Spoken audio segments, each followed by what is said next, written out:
I was supposed to be home by midnight. That was the plan. I walked through the automatic doors of Dubai International Airport early that afternoon with one carry-on backpack and zero expectations of the chaos that would unfold. It started like any travel day. Crowds, loudspeakers, departure screens scrolling endlessly. But by 1 p.m., something in the air felt unusual. People were staring at their phones. Families paused mid-walk. Even the airport staff seemed tense. Then the gate announcement came, flat, calm, and strange. Due to an airspace incident, all departures to international destinations are canceled until further notice. The loudspeaker crackled. A wave went through the terminal. Confusion first, then fear. There were murmurs. Is this political? Is it weather? Did something happen? I checked my flight status on the airline app. It said canceled. No rebooking message, nothing. And there were hundreds of others in my situation. At first, people tried to stay composed. Some walked to customer service. Others collapsed in chairs. A few kids began crying. Then the first explosion hit, distant, muffled but unmistakable. It wasn't thunder. The terminal lights flickered. Some passengers shielded children instinctively.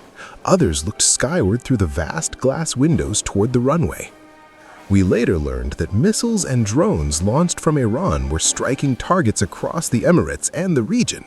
The country's air defense systems were intercepting them en route, but the interceptions were causing debris to fall in populated areas and infrastructure, including near or on the airport itself. Smoke rose in the distance just beyond the tarmac. Screens on social media showed blurs of black smoke and flashes, but right there in the terminal, no one knew what was real, what was rumor, or what would happen next. People snapped photos, some recorded videos, a few panicked. A group huddled around the departures board, but all flights showed canceled or unknown all the way through the night and into the next day. I tried calling my family. My phone buzzed non-stop, not with responses, but with worried group chats and messages from friends telling me to get out, get anywhere safe. No one, even the airline agents, seemed to have a clear answer. Then another loudspeaker announcement, tougher this time. For your safety, all passengers must move away from the windows and remain in interior seating areas. The vibe changed then. This wasn't about inconvenience anymore. This was about survival instincts. Minutes later, alarms started. Fire alarms, high-pitched shrieks echoing through the echoing halls. Flames flared up in a distant concourse. Emergency crews streamed through corridors with fire extinguishers, masks, and serious looks. There were reports that part of the airport concourse had been hit by debris from an intercepted drone or missile, injuring workers even though most passengers had already been evacuated.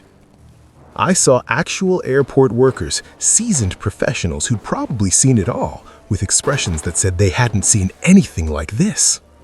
People who were moments ago calm now whispered suggestions like, "Let's find shelter, maybe go to the basement. We need to wait for official instructions."